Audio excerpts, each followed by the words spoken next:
Hello friends, welcome to Coding Interviews channel. Hope you are doing great. If you haven't subscribed to the channel yet, please go ahead and subscribe. I have created several playlists for various categories of problems such as BFS, DFS, dynamic programming, greedy method and so on. There are several playlists to cover the problems on basic data structures such as linked lists, trees, arrays, strings, trees, graphs and so on. Please check them out. I have uploaded the code for this problem to the GitHub repository. You can get the link from the description section of this video. Let's jump into today's problem. Design browser history. You have a browser of one tab where you start on the home page and you can visit another URL. Get back in the history number of number of steps or move forward in the history number of steps. So implement the browser history class. Browser history, this is a constructor basically which takes an argument string homepage, initializes the object with the homepage of the browser. Word visit string URL, it visits the URL from the current page. It clears up the forward history. So string back int steps, move steps back in the history. If you can only return x steps in the history and steps is greater than or equal to x, you will return only x steps, right? So return the current URL after moving back in the history at most steps. So at most is important. So we'll come back to each of these methods and revisit their functionality, right? So another method is forward. We'll be forwarding by int number of steps, the number of steps, right, that is given as a parameter. So we'll be moving back, we'll be moving forward. So the forward is also, we are moving only at most steps, right, at most n steps. So the thing that not intuitive here is, if they would have given like x steps or y steps or m steps, n steps, that would have been clear to talk, but they gave that argument name as steps itself, so it's probably a difficult thing, steps, number of steps or something like that, right? So anyway, so what we're going to do is design a browser history class, right? So this class has three different methods and a constructor, right? So let's go and build these three things, right? So constructor is basically trying to initialize the home page, right? So it will have a homepage URL, right? So that is to start with, and then after that you can visit by using the visit, right? Visit string URL. So this will visit a URL, and if there is a forward history, right, it clears up, right? So let's say you are at something like, okay, facebook.com, right? That is your homepage. So and then you visit let's say google.com, and then you visit linkedin.com, right? And then you visit twitter.com, right? And then you visit bing.com, right? So on. So now at this point, if you are saying, okay, go back to two steps, right? So now going back to two steps, now you are at bing.com, right? Going back to two steps is what? So going to Twitter and LinkedIn. So now you are at LinkedIn. So now if I say visit, so now we are at LinkedIn. Now we are saying, okay, visit uber.com, let's say, right? So you are at LinkedIn and now you are supposed to visit uber.com, right? So next it will be uber.com, right? But after this, when we visit, right, it clears up all the forward history. That's what it says, right? So the forward history is twitter.com, bing.com. So you remove that. That's what it is, right?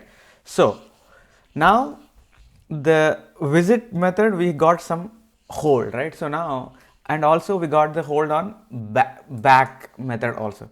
Now we are at uber.com. Let's say if we are asked to move forward by one step. So after uber.com, is there anything? If you had kept that, right, there was something, but when we visited a new URL, right, we had to clear the forward history, right? So we cleared that. So if we have to move forward after visiting uber.com, right, there is no move forward, so we are staying at that position itself, right? So that's what it is. So if we are asked to move back, right, back like 5 steps, let's say, right? So 5 steps is, can you really move 5 steps? 1, 2, 3. That's it. So that's the reason why at most steps, right? At most 5.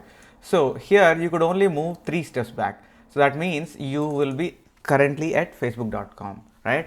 So now if you are asked to visit something, right? So let's say leetcode.com, right? So now after Facebook, now you are saying now I'm at Facebook. That's what we said, right? Now we are asked to visit leetcode.com, right? Leetcode.com. So as per the definition of visit, we will have to clear the forward history. What we are doing? Knock this off, right? So that's like that. So now that we have gone through like a set of examples, right, through all this, let's look at what kind of data structure that we could really use, right? So we have been going forward and backward, so basically navigating. So we need a sort of navigation, right? And we want to clear up the browser history and all. So could we use array really? So if we use array, adding the elements or the number of history that we want to keep track, it will not be easy task because we don't know how many URLs we are asked to visit and how many URLs we are asked to go back or forward and all that stuff, right? So array is not a very good thing. And how about a tree? So are we doing any branching in here? Not really, right? So we are just going in a linear fashion. So tree, graph, hash table, we can just knock them off, right? So list, how about a list, right? So whatever the hierarchy that we have been going through, right? I should not call it as a hierarchy, but it is a chronological order, right? So we have been doing that serially. So list will be a good data structure, right?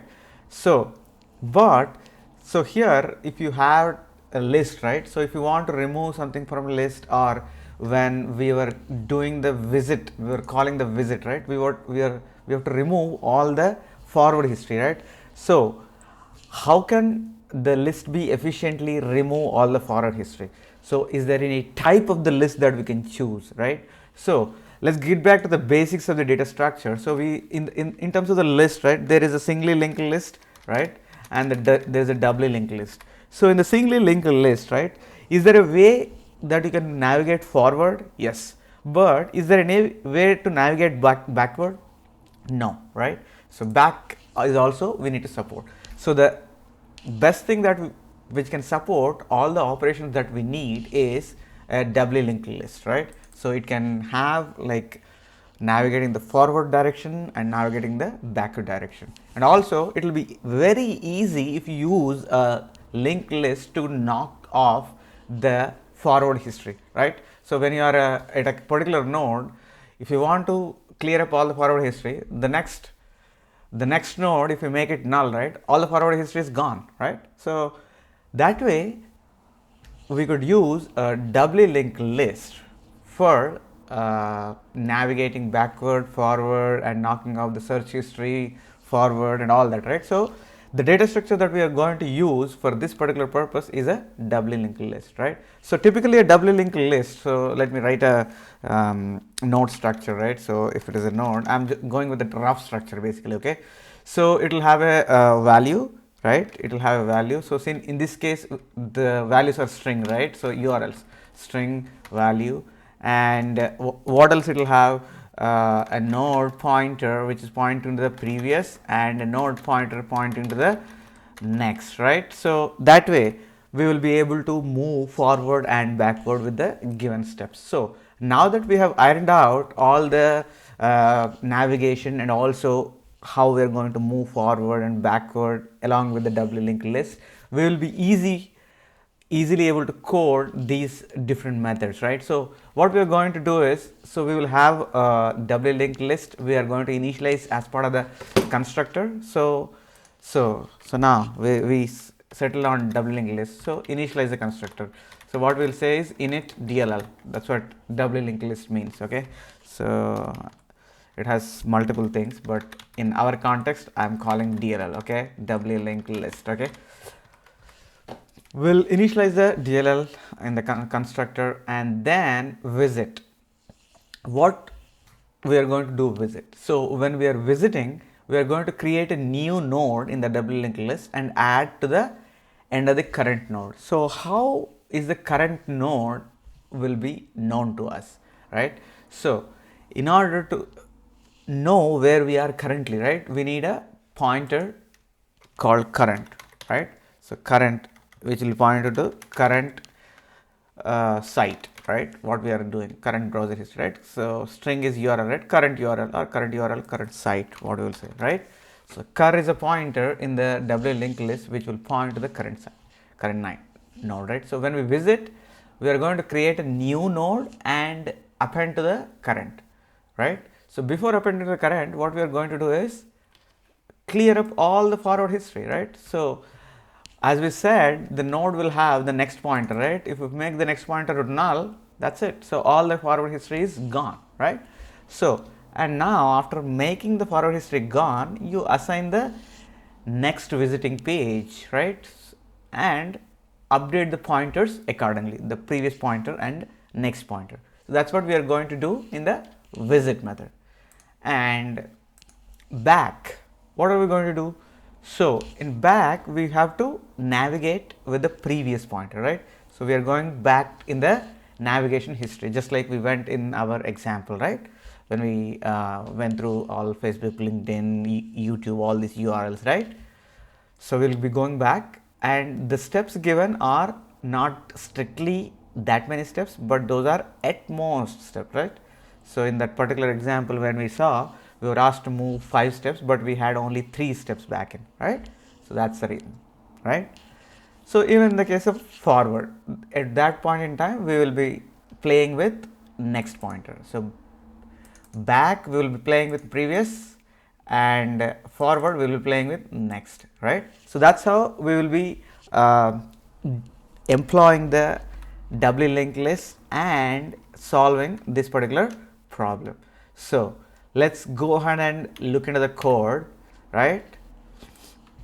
So as we said, okay, browse history is taking one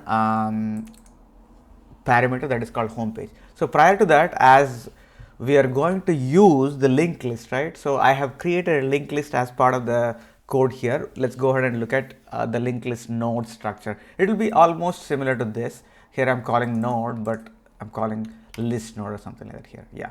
So I'm calling list node, which will have a string. I made this as a string because all the URLs are strings, right? So here string homepage, string URL, right? So that's why I have this string and a previous pointer and a next pointer. And this is the constructor for the list node, where it will accept the string s. This is a URL basically. You will assign the s, and previous pointer will be pointing to null, and next is also pointing to null. So this is the linked list node structure. This is essentially a doubly linked list where you have a pointer for previous node and next node, right? So now we are going to use this node structure for the doubly linked list and solve all those 4 methods. Let's go back, right? So now I'm calling, this is history. History is the list node which will be the linked list to keep track of all the history. And I have another pointer which is called cur. That means a current node where I am currently at, right? So when we initialize, the history and cur will be pointing to the same node, right? That is where we are starting our browsing, right? So it will be passed with a home page. I am assigning cur to null first, and then history will be assigned with a new list node with the home page, and after that history and cur are pointing to the same node. That means essentially we are starting the browsing, right? And then, so that's as simple as that. Now next go look at the visit method, right?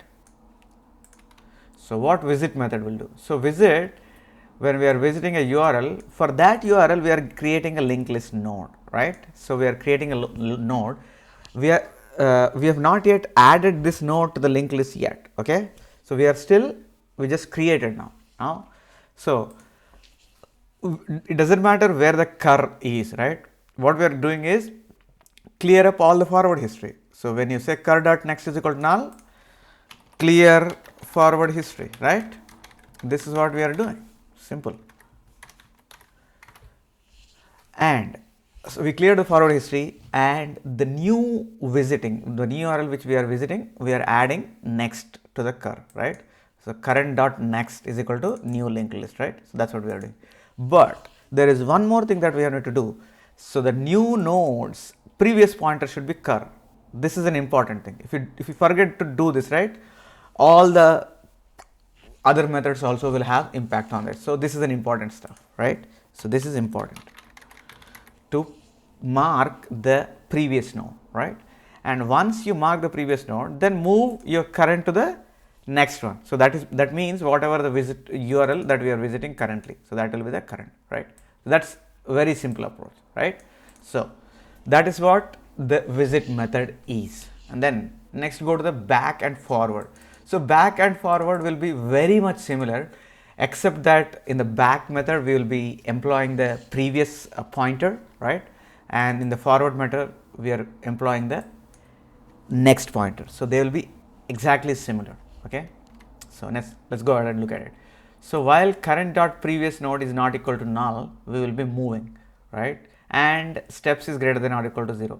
So we will have to check whether the current dot previous is not equal to null and steps are greater than 0. We want to move at most steps, right? That's the reason why I have here steps is greater than or equal to 0. So while we move to previous node, I am decrementing the steps. While steps is greater than 0, we will be keeping on moving. So there are two conditions it has to meet. So we have to reach to the head node or the steps is greater than 0, whichever comes first, right? So once we are out of this loop, right, just return whatever the string that is at the current node, right? So similarly the forward pointer also, right, forward method also. So we'll be moving the current is equal to current dot next. So steps will be incremented, right? So whatever it is written. So they are exactly same, except that here I am using the previous pointer for back and I am using the next pointer for forward, right? They are exactly same. Okay, so that's how we are able to solve this design problem with all the three methods and a constructor. So let's go ahead and look at the time and space complexity for this particular problem.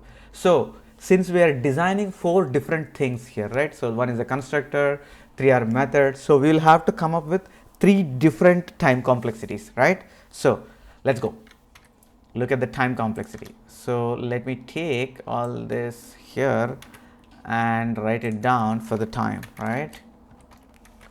So how much time we are going to take to initializing the constructor, right? So all we are doing is just get a node, right, and then put couple of pointers. So this will be like a constant amount of time it should take, right? So constructor, we will say constant time complexity, right? And visit.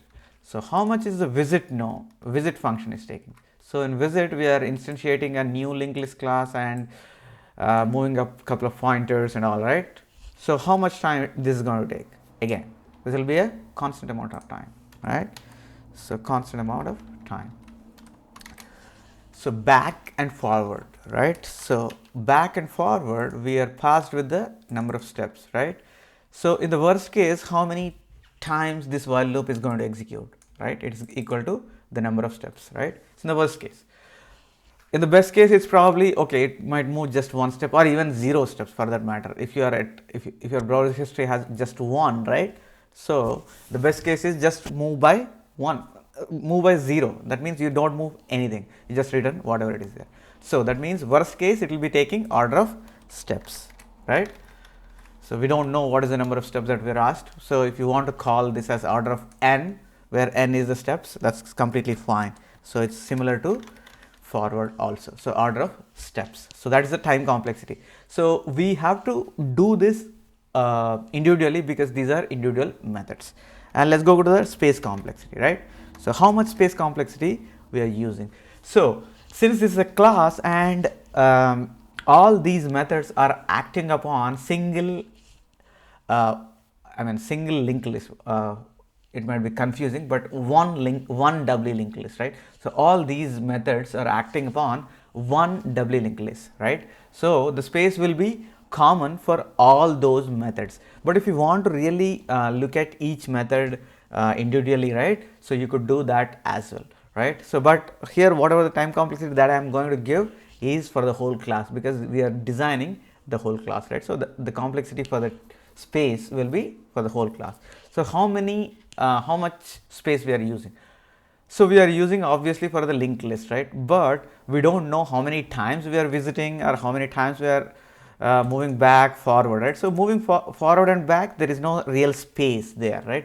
So only it equals to the number of visit calls, right? So we actually don't know how many number of times the visit is being called. So what we are going to say here, the space complexity that is required is order of number of visit calls, right? So that's the space. That many number of new linked list nodes that we are essentially instantiating. Of course, there is one node that we are instantiating as part of the browser history constructor also. So if you want to add that also, 1 plus number of visit calls, right? That will be the space complexity that you would need, right? So that's how we are able to solve this particular problem with the help of the doubly linked list. So coming up with the data structure is the first thing that foremost, and it's important for the design kind of questions, right? So if you have any further questions, please post them in the comment section below this video. I will get back to you as soon as I can. I have posted the code for this particular problem to the GitHub repository, and you can find the link in the description section of this video. If you haven't subscribed to the channel, please go ahead and subscribe, and also share among your friends as much as you can. Please click on the bell icon so that you will be notified about my future videos. Thank you for watching. I will be back with another problem very soon. Till then, stay safe. Goodbye.